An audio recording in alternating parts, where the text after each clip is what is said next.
Welcome to The Advocate's Voice, Personal Injury with David Maran. Welcome to The Advocate's Voice with David Maran and Jon Clemence. With more than 30 years in the courtroom, David's here to help guide you through the confusing world of injury law, one conversation at a time.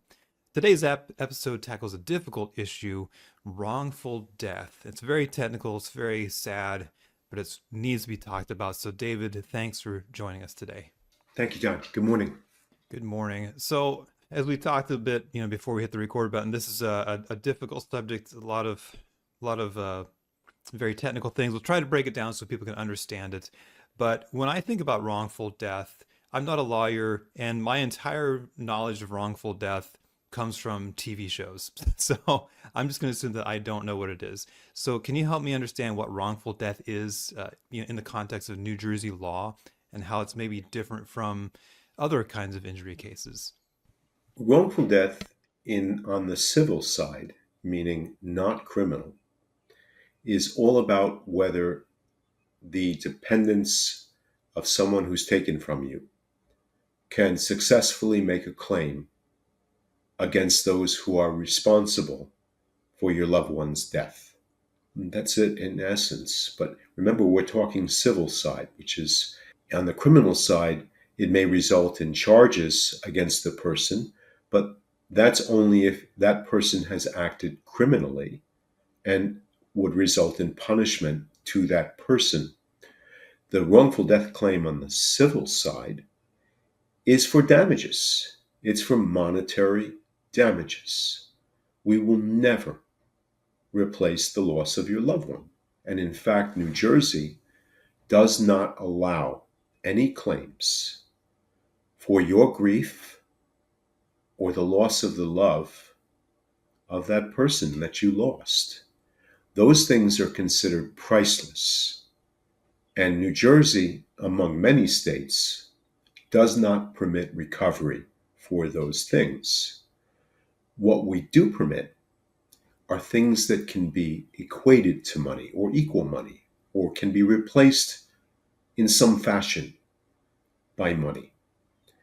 For example, if your loved one who passed away was helping you with college, that's pretty easy to understand. College has a very large tuition, often, and that we know exactly how much tuition was or would be each year that you would have received some help for finishing your education.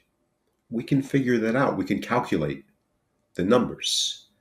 If they paid for your books, again, that's a number. But beyond the money, there is the loss of advice, companionship, all the things that that person may have done for you in a simple way. Cut the grass, take out the garbage, cook. These things can be equated to money. And we had a very famous case called Green versus Bittner, and it resulted in a state statute, which is sometimes simply called the wrongful death statute. And it explains precisely what is allowed. When you're doing or looking at these cases, you're looking at the monetary that no longer will flow to you, the actual dependent, or your loss of the companionship that you would have had, or guidance, or many things that can be equated to money. Now, the largest is often companionship. And it's kind of a hard topic to understand because in reality, none of us would go out and hire a companion to replace our child, our spouse, a sibling. I'm not going to hire a companion to go to the movies with me, but the court created this to allow the juries to assign a monetary value for this loss. And the way they did that was say, what will it cost in money to attempt to replace that service that you lost? So a companion can be hired on the open market. We hire them all the time to stay with older people, um, and they have a recognized hourly rate. Presently, I think it's around $18 an hour, and there's statistics as to what those rates are and what they are regionally and so on. And the economist works with those. The economist that we hire will explain each service that you lost. So companionship. And if you let's look at myself for an example. I often use this example. If I was the person killed and my wife was bringing a loss of companionship as part of the claim, well, we spend about 3 hours each night making dinner, cleaning up, watching some TV until one of us goes to sleep. If I'm taken from her, that's a loss of 3 hours per night, 365 days, slightly over 1,000 hours per year. $18 an hour. The loss of my companionship, which is allowed by the courts, is roughly $18,000 per year for that time we spent each evening. It's, of course, not a lot of money, and it's not designed to replace my wife. It's just used as a yardstick to try to measure what the court will permit. It seems low, and it is low. It's low because the real part of that relationship is the love we have for each other. And we're not allowed to reward or give a verdict for that loss. I see. Um, I had a question about that actually. yeah. So you've mentioned like we can go out and figure out these numbers, and as a Mhm. lawyer, I'm going to hire an economist to come in and advise the jury and the judge. And so are those? So if your economist says okay, it's $18,000, is that what the jury must decide, or can they decide more or less? Like what latitude do they have? Well, this is evidence. They could decide, for example, that she and I actually spent a lot more time together. Not sleeping, doing things together, vacations, chores around the house, whatever it happens to be. And they could adjust their numbers based on their own perception of what really did happen and what, more importantly, what would likely happen in the future. So economists can only work with past experience and kind of project that same experience into the future. A jury, while listening to all the evidence, the testimony of my wife in the example I gave, and they just felt that we spent a whole lot more time together. And then they know how to run the calculation because the economist just gave them the numbers. They just changed the hours and run the math. Now, of course, we're talking about 1 year. It's then multiplied by the shorter of our two life expectancies, right? So if my life Yeah, expectancy is 17 years and my wife's is 22, well, I'll be taken from her in 17 years anyway. So that the calculations can only run out to my statistical death. If the jury does not follow the judge's charge and the judge believes that their verdict is much too high, the other side will ask for a remitter or a new trial. The court has ways of questioning what the jury did. They have a fair amount of room within reason. The jury is asked to award what is correct based on their common knowledge. I see. So I think yeah, that makes sense to me. When you said okay, this is one more form of evidence, that's what clicked on my brain. Like oh, okay, it's expert testimony from a witness, and then they can go from there. That makes sense to me. So I wanted to continue this scenario, which unfortunately involves your passing. My condolences. But, Yeah. At so least if I'm here to talk about it. yeah, so if on the incredibly unfortunate situation where you were to pass on, what would your wife, and it were a wrongful death or potentially a wrongful death issue, what steps would your wife need to take to start the claims? Okay.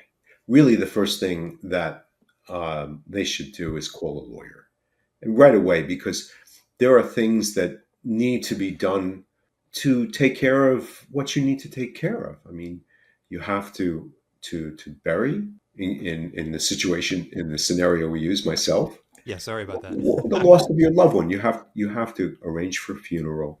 You may have to make a decision on whether to do an autopsy.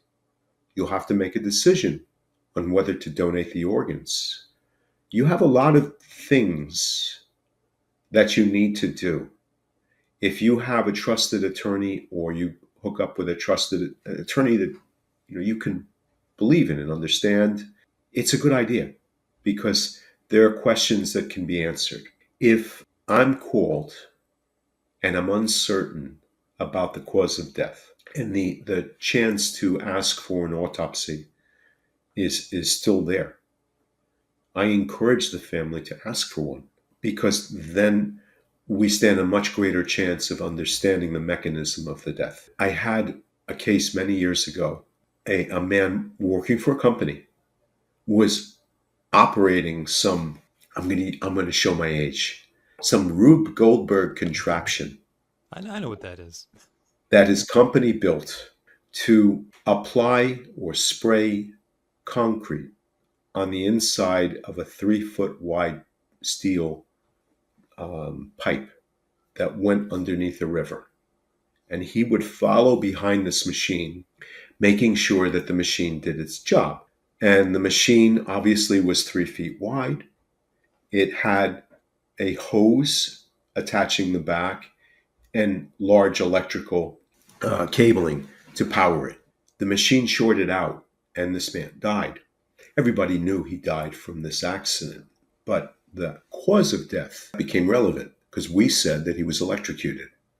The defense was saying, no, he suffocated from concrete covering his mouth because he was found with concrete on his face. The medical examiner who performed the autopsy did not find any concrete in his lungs. And that became proof that he was, in fact, electrocuted and not suffocation from concrete. Why was this important? Because we were questioning the electrical cabling had shorted out. The ground was actually short, so it didn't ground out.